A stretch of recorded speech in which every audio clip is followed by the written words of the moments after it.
परम करुण बरुणालय श्री यशोमंत अन्नपूर्णा नंदन श्री श्री क्षीरोद बिहारी पतित उद्धारण पतित पावन परम दयाल दाता शिरोमणि आरेकटू कम करो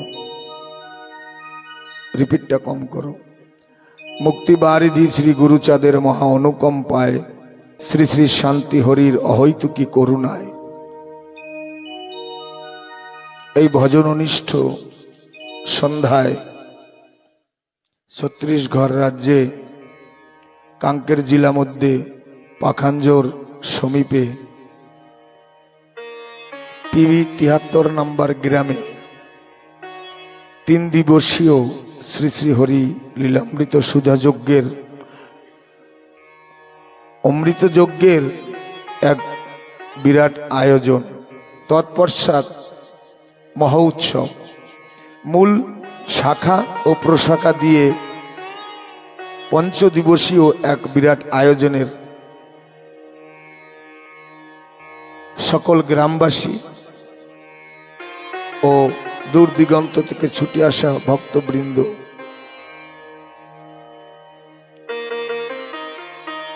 উক্ত আয়োজনের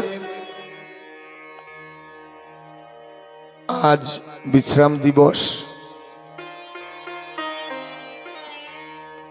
सकल माता पितार पूर्व स्मृतिर आशीर्वादेर फले এই महती अनुष्ठान श्री मंदिर प्रांगणे आज सुंदर सुठाम भावे सन्ध्या लगने उद्यापित होते चलेছে। समग्र ग्रामवासी ओ आपामोर जनसाधारण ओ शुद्ध निष्किंचन साधुगुरु वैष्णव सकलार रातुल चरणे এই तारक स्थली থেকে भक्तिर प्रणाम জানাই। प्रणाम জানাই দ্বাদশ पागल सह विश्वेर सकल भक्तबृंद। आसरे कल्याणिया मातृमंडली दैवी शक्ति ममता मूर्ति दरदिनी जननी सबार रातुल चरणे अधम दीन सन्तानेर भक्तिपूर्ण प्रणाम। अज्ञतार गभीरतम आधारे जन्म आमार गुरु ज्ञानेर आलोकवर्तिका दिए आमार नेत्र उन्मीलित करेछेन सेई परम करुणामय श्री गुरु श्रीमद बाबा हरसिद्धेर चरणे दंडवत प्रणति जानाई। श्री श्री हरि लीलामृत कथा असीम अनंत अपरम्पार आदि अंत पावा भार श्रीहरि कथा अमृत सिंधु ब्रह्मा जार पायना एक बिंदु मनुष्य की पाबे छाड़ मानुषेर द्वारा सम्भव नय।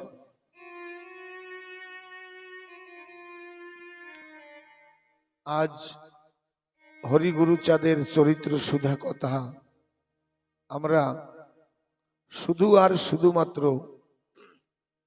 श्रीमद तारक चूड़ामणि कवि शिरोमणि तानार कृपाय आमरा पेয়েছি।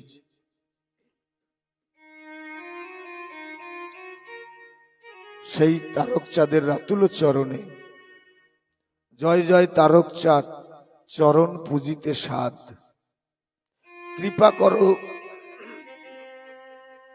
दिए श्री चरण शक्तिहीन आमी दीन लक्ष्य गुणे तीनहीन भक्तिहीन आमी अभाजन आमार असाध्य जाहा केमने बर्णिब ताहा साध्य मात्र आछे एक पथे तुम्हार कुसुम तुली तब पदे पुष्पांजलि দিব আজি आमी कोनो मते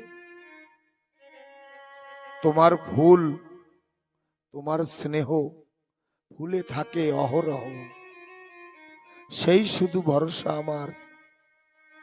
হরিকৃপা বৃক্ষ হতে ফুলগুলি নিয়ে হাতে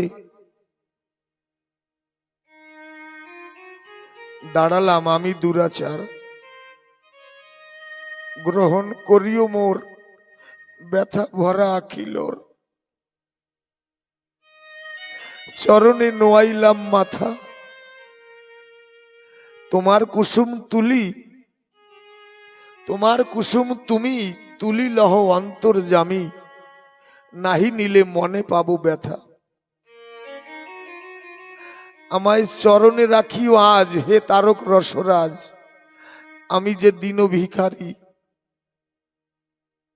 তোমার করুণা হলে শান্তি হরির দয়া মেলে, দুই নয়নের জল দিলাম তোমায় চরণে ছাড়ি।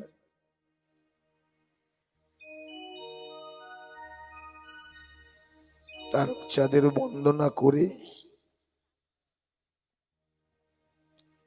আজ কাব্য সাগরে ধরেছি পারি। পিতা স্বর্গ পিতা ধর্ম পিতাহি পরম তপ, পিতরি প্রিয়ন্তে প্রতিমা পণ্যে প্রিয়ন্তে সর্বদেবতা। জননী জননী জন্মভূমিশ্চ স্বর্গাদপি গরীয়সী, তব নামে কেটে যাবে সর্ব পাপ রাশি। হরি মাতা হরি পিতা হরি বন্ধু হরি ভ্রাতা, হরি গুরু কৃপাহি কেবলম মাতা পিতা শরণম। হে বিশ্ব মাতা পিতা শান্তি শ্রী হরি, আমাদের সকল অপরাধ ক্ষমা করো। আমরা ক্রোধী, আমরা লোভী, আমরা প্রেম শূন্য, হে দীনবন্ধু হরি, তুমি বিনা মোদের কেহ নাই, এই প্রার্থনা চরণে জানাই। এই প্রেম শূন্য জীর্ণ দেহে বসে নিজ দাসে আত্মসাৎ করে করুণা করে আপন করো, আমি তোমার আমি তোমার আমি তোমার।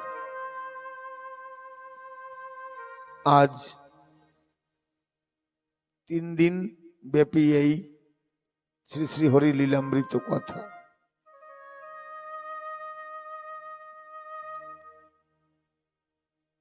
ঠাকুরের কথা বলতে গেলে মনকে ঠাকুরের পদে যুক্ত করতে হয়, কিন্তু আমি তো মায়ার বশীভূত। তাই ঠাকুর তোমার চরণে পুনঃ পুনঃ নিবেদন, নমি পদে ভক্তি হৃদে এই নিবেদন, গোলকের হরি তুমি যশমন্ত নন্দ। আমি অজ্ঞ অসৌভাগ্য না জানি সাধন, কি দিয়া পুজিব তব রাতুল চরণ, আমি সাধন ভজন বিহীন।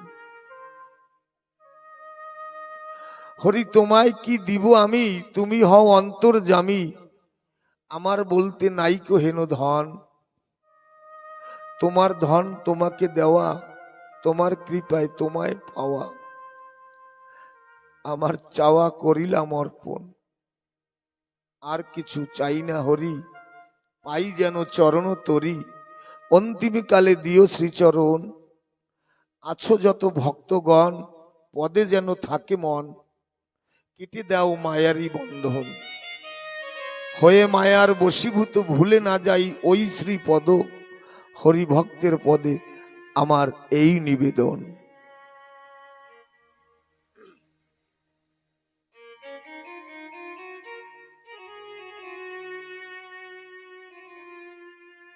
ঠাকুর এই জীবন পথে চলতে গিয়ে কত ভুল না করেছি। তুমি এই কলির শেষে বঙ্গদেশে এসে সকল জীবনের ভুলকে তুমি কৃপা করে ভুল করে চরণে নিয়েছ।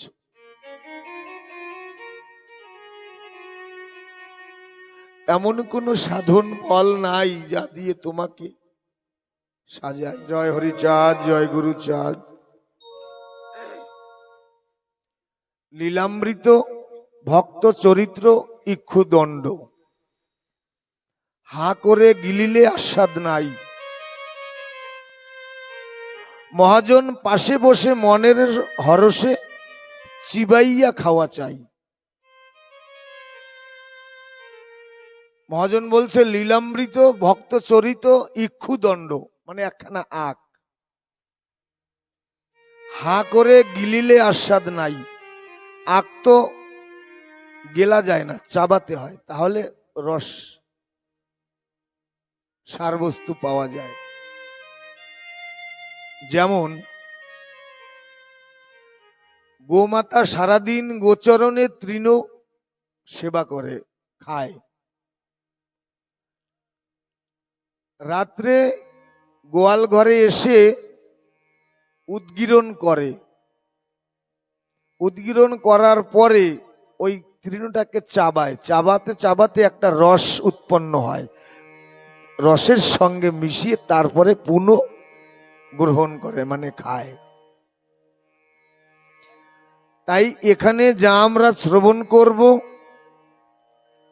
ওই গোমাতার মতন ঘরে গিয়ে মনে বনে কোণে এই লীলামৃত দণ্ডটা, এই লীলামৃত শাস্ত্রর কথা, হরিচাঁদ চরিত্র সুধা মনের জাতাকলে পেশাই করতে হবে, ভক্তি জাতায়, তার থেকে যে নির্যাস রস বের হবে তাই পান করতে হবে। ঠাকুর বললেন গৃহে থাকি প্রেম ভক্তি সেই হয় শ্রেষ্ঠ।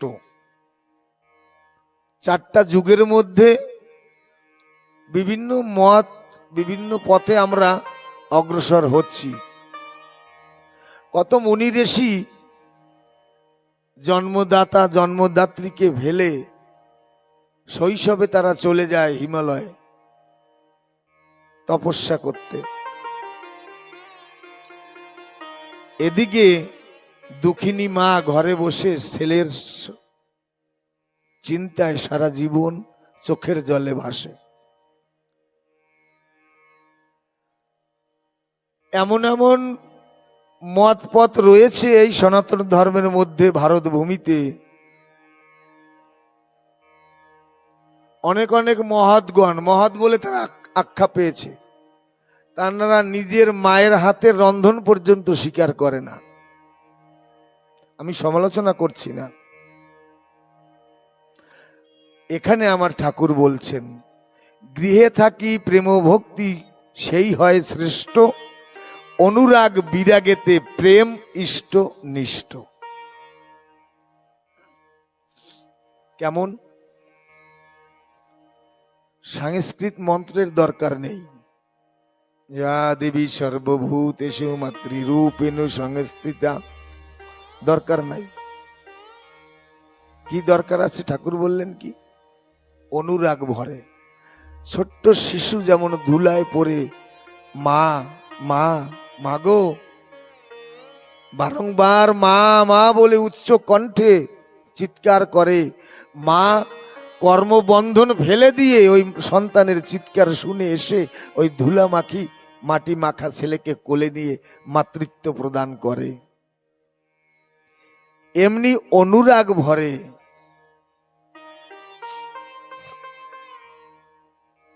এইভাবে অনুরাগে যদি ঠাকুরকে ডাকা যায়, বাধা যায়, তাহলে প্রকৃত গৃহে বসে তাকে পাওয়া যায়। বয়োজ্যেষ্ঠ যারা পুরাতন প্রবাদ রয়েছে না, সারা দেশ ঘুরে 12 আর ঘরে বসে 13। তাই ঠাকুর বলল গৃহধর্ম রক্ষা করে বাক্য সত্য কয়, বানপ্রস্থ পরমহংস তার তুল্য নয়। চারটা যে আশ্রম রয়েছে, সন্ন্যাস, বানপ্রস্থ, পরমহংস, গৃহস্থ, সব থেকে প্রধান হলো এই গারস্থ ধর্ম। তার মধ্যে প্রধান হলো যত যত তীর্থ আছে অবনী ভিতরে সত্য বাক্য সম কক্ষ হইতে না পারে।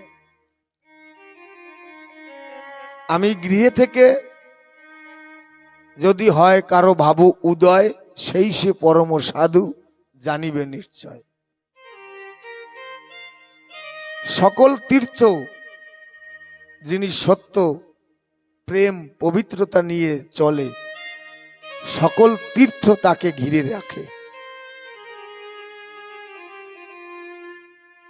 আমি তীর্থে গেলাম, লাভ নাই, শুধু অর্থ নষ্ট। কেন? দেহের ইন্দ্রিয় বশ না হয়েছে যার, তীর্থে গেলে ফল প্রাপ্তি না হইবে তার। ও শুধু সময় নষ্ট করা আর অর্থ নষ্ট করা। দেহের ইন্দ্রিয় বশ করেছে যে জন, তার দর্শনে সব তীর্থ দর্শন। বলছেন না, জিতেন্দ্রিয় সত্য বাক্য জিতেন্দ্রিয় হইবে কো যেই, না থাকুক ক্রিয়াকর্ম হরিতুল্য সেই। কত বড় সুন্দর আর কত ওজন সংবিধান আমার ঠাকুর দিয়েছে সহজে। তাই এসব গৃহস্থ নর বিধি ভক্তি রসে, অন্তরঙ্গ ভক্ত সব থাকে গৃহবাসে। সকল অন্তরঙ্গ ভক্ত। আমি এই পাগলদার বাড়িতে কদিন আছি, কর্মকর্তারা সেখানে আমাকে জায়গা দিয়েছে। ওই দিদিটা থেকে থেকে হরিবোল হরিবোল বলে, অন্তরঙ্গ ভক্ত। তার ভিতরে সব সময় সে মনে হয় যেন কি আমি ওড়াকান্দিতে আছি, ঠাকুর বাড়িতে আছি, ঠাকুরের কর্ম করছি, শান্তি মায়ের ইঙ্গিতে গোয়াল ঘরে গরুদের সেবা করছি। তাই ঢাকিয়া রসিক ধর্ম গৃহ ধর্ম দিয়া, অবনীতে অবতীর্ণ শ্রীহরি আসিয়া। এই গৃহের মধ্যে রসিক রসের ভান্ডার রয়েছে। গৃহধর্ম লভিবে যজিবে যে জন, অন্তরঙ্গ রসিক হইবে সেই জন। কত সুন্দর মত আমার ঠাকুর দিয়েছে। কিন্তু আমরা জনম জনমের প্রারব্ধের কারণে আমরা এই লীলামৃতের দর্শনকে মানতে চাই না। কারণ মনে ভাবি হেন কর্ম করিব না আর, স্বভাবে করায় কর্ম দোষ কি আমার। এই স্বভাব তৈরি হয় তিনটা বস্তুর উপর দাঁড়িয়ে। আমি আমার মায়ের জঠরে যখন ছিলাম, তখন আমার মায়ের আচরণ কেমন ছিল? যারা জগৎকে নিয়ে রিসার্চ করছেন, অ্যানালাইসিস করছেন, বিশেষ করে নবপ্রজন্মের উপরে এই শব্দটা আমি নিক্ষেপ করছি তাদের জন্য। আর যারা দাম্পত্য জীবনে পদার্পণ করেনি তাদের জন্য। যদি সঠিকভাবে অনুধাবন করা যায় এই শব্দগুলোকে, তাহলে জীবনে এক পা হলেও অগ্রসর হওয়া যাবে। সারা জগৎকে নিয়ে যারা বিচার করছে তারা বলছে, তারা ক্যালকুলেশন করে হিসাব নিকাশ করে দেখছে 10 মাস 10 দিনের মধ্যে গর্ভধারিণী মা যিনি টিভি সিরিয়াল যদি দেখে, তাহলে 3,500 খুন মানে মার্ডার, 2 থেকে 2,500 ধর্ষণ দেখে। এবার বিচার করুন, আমি আমার মায়ের জঠরে যখন ছিলাম গর্ভে, আমার মা হরিকে সাধনা না করে, হরি বল উচ্চারণ না করে, কৃষ্ণ হরে কৃষ্ণ না বলে, নিতাই গৌর না বলে, এমনি ভাবে যদি 3,500 ধর্ষণ মার্ডারের চিত্র দেখে, আমার মায়ের রক্তে মাংসে আমার এই অবয়ব তৈরি, দেহ তৈরি। ওখান থেকে আমার স্বভাবের প্রথম সিঁড়ি শুরু হয়। দ্বিতীয় স্বভাব যখন আমি ভূমিষ্ঠ হলাম, আমার সঙ্গ দোষ। তৃতীয় স্বভাব যখন আমি যৌবনে পদার্পণ করলাম, তখন আমার মা বাবা আমাকে ধরে একজন তত্ত্ববেত্তা গুরুর হাতে তুলে দিলেন। এই তত্ত্ববেত্তা গুরু নিজেরই গুরুত্ব নাই, কিন্তু অসংখ্য শিষ্যের দায়িত্ব নিয়ে করছে গুরুত্বের বড়াই। গুরুর কাছে যে গুরুদত্ত ধন পিতৃধন থাকে, সেই গুরুদত্ত ধনই তার কাছে নাই, সে শিষ্যকে কি দিবে? এই তিনটা চরিত্রের উপর দাঁড়িয়ে মানুষের স্বভাব তৈরি হয়। তাই ঠাকুর বললেন, মনে ভাবি হেন কর্ম করিব না, আর স্বভাবে করায় কর্ম, দোষ কি আমার? আমরা তো নিজের স্বভাব নিজে লিখে নিয়ে এসেছি।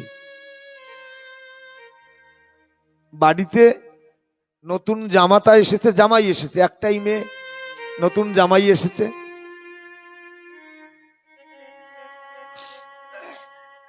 একটা ফলের দোকানে গিয়েছি, কিছু ফল দেখছি, দোকানদার বলছে কি, এই ফলটা নিয়ে নে, আঙ্গুল ফলটা খুব ভালো।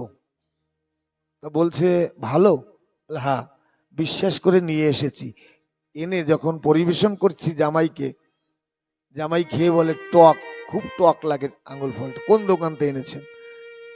আমি কি করলাম, ওই ফলটা নিয়ে আবার দোকানে গিয়ে তাকে বেশি কথা বললাম যে কি ফল দিয়েছ? দোকানদার কি বলল, আমি তো বলেছি ভালো, তুমি তো নিজে বেছে নিয়েছো।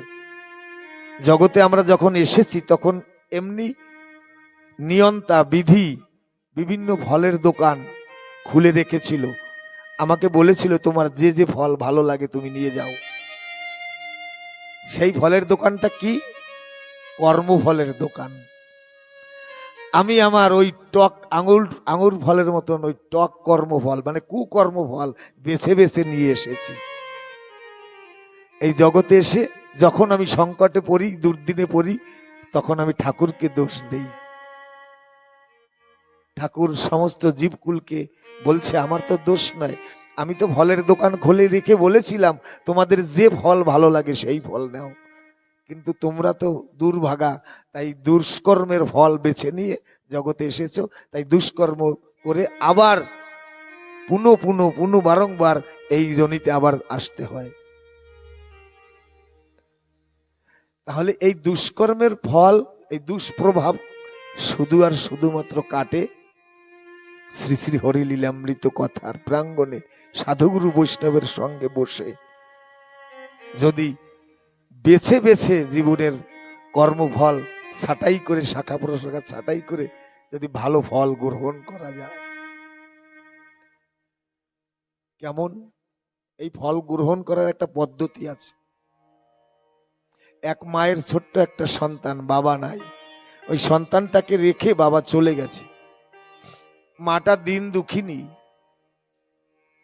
একদিন এমনি বাজার থেকে প্রস্থান করছে, ওই ছোট্ট ছেলেটার মনে চকলেট খাবার স্বাদ জেগেছে, কিন্তু মাকে বলতে পারছে না, জানে মা কাঙালিনী, অভাগিনী, কোনো কর্ম করতে পারে না, কিন্তু লোভ কাউকে ছাড়ে না।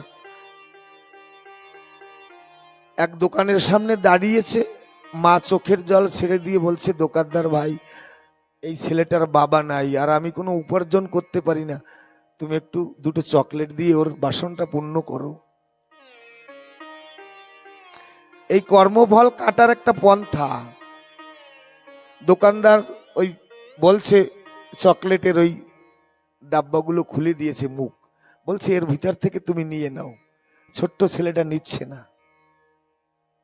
বারবার দোকানদার বলার পরেও নিচ্ছে না। তখন দোকানদার অনুরাগ হয়ে নিজে এক মুষ্টি চকলেট উঠিয়ে ওই ছোট্ট ছেলেটার অঞ্জলিতে দিয়েছে। পরে দোকানদার জিজ্ঞাসা করলো, বাবু তোমাকে তো অনুমতি দিলাম নেওয়ার জন্য, নিলে না কেন? ছোট্ট ছেলেটা একটা সুন্দর শব্দ প্রয়োগ করেছে যা আমাদের প্রযোজ্য। কি বলল ছেলেটা? বলে, আমার ছোট্ট ছোট্ট দুটো হাত, আমি যদি নিই তাহলে তো অল্প কয়টা নেব, তুমি দোকানদার, তোমার বড় হাত, তাই তুমি দিলে আমার এই ছোট্ট অঞ্জলিতে ধরবে না। তাই ঠাকুরের কাছে এইভাবে বলতে হয়, ঠাকুর আমি তোমার কাছে কি চেয়ে নেব, আমি চাইলে তো ওই কর্মফল টক ফল চেয়ে নেব তোমার কাছে, কিন্তু তুমি যদি কৃপা করে দাও আমাকে, আমার জীবন সমৃদ্ধি খুশি শান্তিতে ভরে যাবে। কারণ তুমি তো কোনো ভক্তকে কম দাও না। কোন একজন মহাজন লিখছে না, আমি কি চাইবো তোমার কাছে ওহে ভগবান, আমি চাইবার আগে সকল কিছু আমাকে করেছো দান। আমার অশ্বিনী গোসাই ওই ছোট্ট মেয়েটা বিমলাকে নিয়ে গ্রামের কোনো এক বাড়িতে হরিসভায় যাচ্ছে। বাংলাদেশে ছোট ছোট নালা কাটা থাকে, ওর উপর থেকে সাঁকো মানে চার কোনো মোটা বাঁশের দণ্ড কি তাল গাছ ফেড়ে যাওয়া আসার একটা ছোট্ট সম্বন্ধ গড়ে। যখন ওই চার পার হবে তখন ওই অশ্বিনী কর্তার মেয়েটা বিমলা অশ্বিনী ঘোষের হাতটা ধরেছে পার হওয়ার জন্য। কিন্তু কিছু সময় পরে ওই মেয়েটা বলল, বাবা, হাতটা ছেড়ে দিয়ে বলছে, বাবা তুমি আমার হাতটা ধরো। অশ্বিনী গোসাই বলছে, এই তো ভালো দিব্যি, তুই আমার হাত ধরলি, এখন আবার ছেড়ে দিলি কেন? মেয়েটা বলছে, বাবা আমি ছোট্ট মেয়ে, আমি ভুলেও তোমার হাত ছেড়ে দিতে পারি, কিন্তু আমার আত্মবিশ্বাস রয়েছে তুমি যদি আমার হাত ধরো তাহলে তুমি আমার ছাড়বে না। আমরা হরিকে খুঁজি কত পন্থায়, কত ভাবে তাকে সন্তুষ্ট করতে চাই ধরার জন্য, কত দৌড়াই, কিন্তু কখনো বলি না, হরি তুমি একবার কৃপা করে আমাকে ধরো। আমি তো কত চেষ্টা করলাম তোমাকে ধরার, তুমি ধরার মালিক, তুমি আমাকে একবার কৃপা করে ধরো।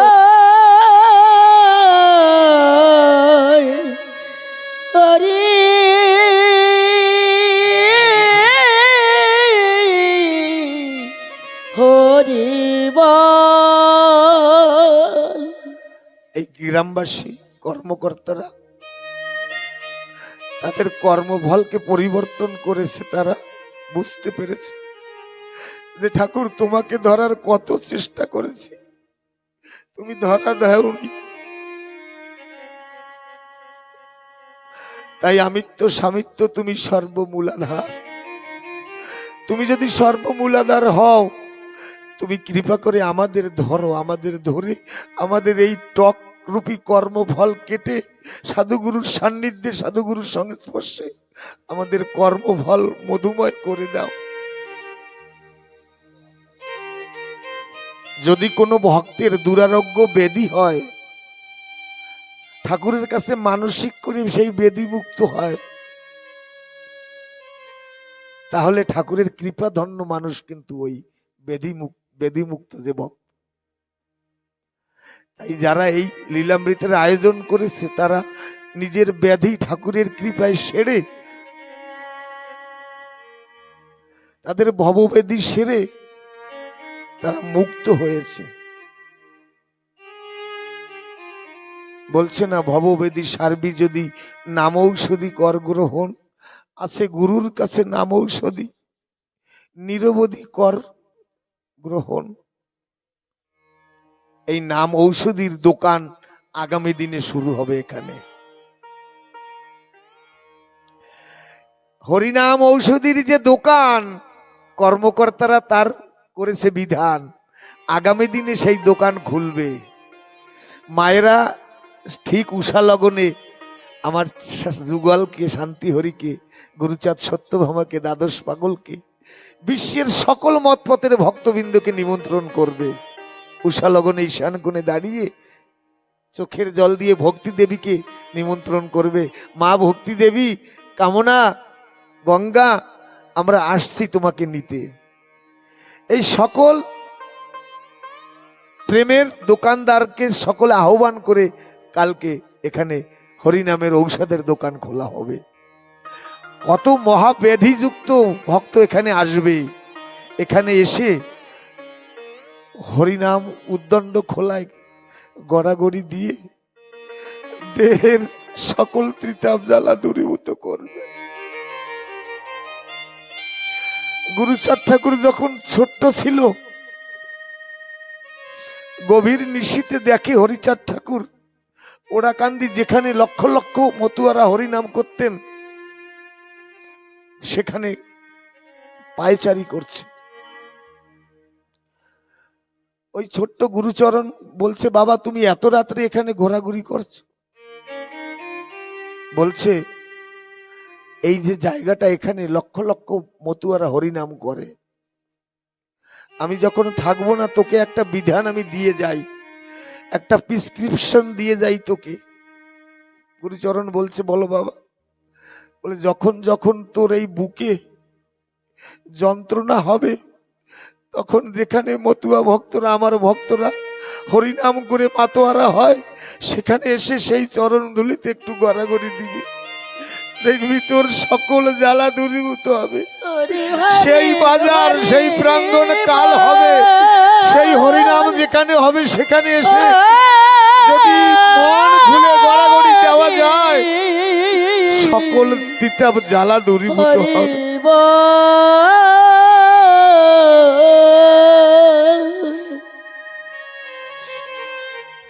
আমরা আসলে এই জগৎ সংসার বাজারে এসে না হারিয়ে গেছি।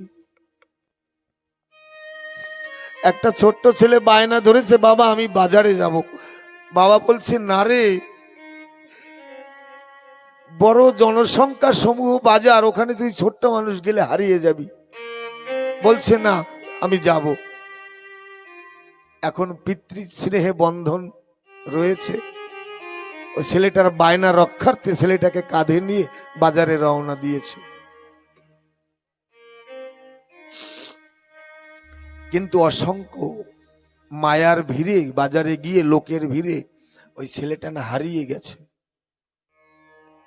হারিয়ে যাবার পরে বাবা বাবা বলে কাঁদছে।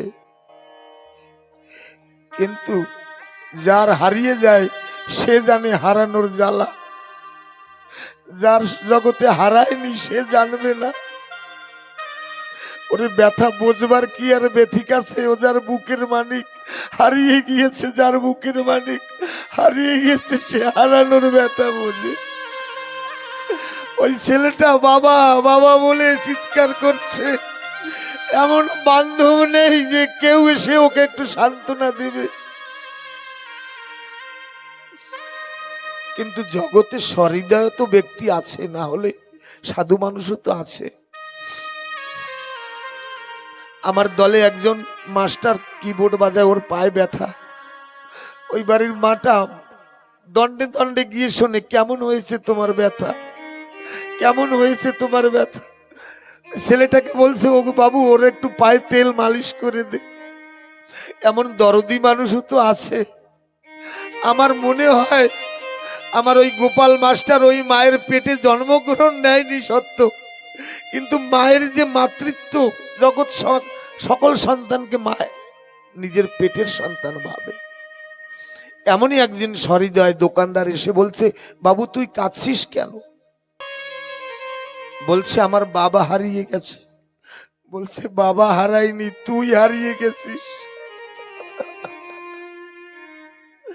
ওরে বাবা হারায়নি, তুই এই মায়ার মণিহারি বাজারে এসে তুই হারিয়ে গেছিস। এখন আমার এই দোকানের পাশে বসে এই খুঁটি ধরে বাবা বাবু বলে কাঁদ। দেখিস কাঁদতে কাঁদতে একদিন চোখের জলে, সেই জলের ধার যখন বাবার চরণ পর্যন্ত পৌঁছাবে, বাবা তখন সকল কর্ম ভুলে তোকে আবার খুঁজে বুকে তুলে নেবে। আমরাও তেমন এই মায়ার সংসারে এসে আমরাও হারিয়ে গেছি। তাই সংসারে থেকে বাবা বাবা বলে যদি কাঁদা যায়, বাবা তো সুস্থ নেই ছেলেকে হারিয়ে। আমার হরিচাঁদ শান্তিমাতা যখনই কোন সন্তান পথভ্রষ্ট হয়ে যায়, তারাও সেখানে বসে এই ভক্তের জন্য, এই সন্তানের জন্য কাঁদে।